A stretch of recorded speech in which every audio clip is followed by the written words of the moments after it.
ध्यान रहे अपनी दुख की चर्चा मत करो, उससे क्या प्रयोजन।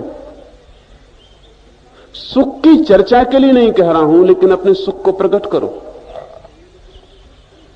दुख को एकांत में विसर्जित कर दो, द्वार दरवाजे बंद कर लो, हृदय पूर्वक रो लो,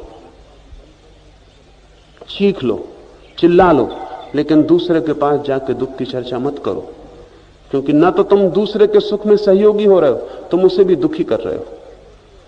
इसलिए दुख की चर्चा करने वाले पर हम सहानुभूति कितनी ही बताएं, लेकिन उस आदमी से हम बचना चाहते हैं।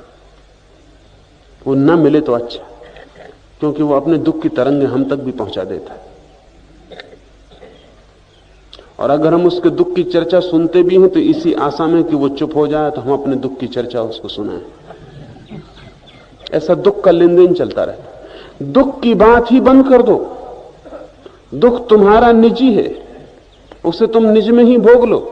दबाने को नहीं कह रहा हूं, उसे प्रकट तो जरूर करो, लेकिन शून्य आकाश में, जहां वो किसी की भी छाती पर बोझ नहीं बनेगा।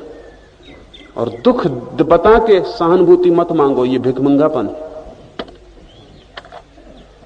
अकेले में छोड़ दो, दुख को विसर्जित कर दो, और जब भी कोई तुम्हारे पास हो तो तुम्हारे भीतर जो सुख की स्मृति है उसको ऊपर ले आओ। जब भी तुम किसी के पास हो तो तुम्हारे सुख को प्रकट करो, अपने सुख को नाचो और हंसाओ, और अपने सुख को जियो, ताकि तुम दूसरे के दुख को थोड़ा कम कर पाओ। और तुम जितना इस सुख को जीने लगोगे उतना ये सुख बढ़ता जाएगा, और जितना तुम इस सुख की स्मृति करोगे उतनी ही ज्यादा गहन सुख में तुम्हारी गति होने लगेगी। हम जिस पर ध्यान देते हैं वो बढ़ता जाता है।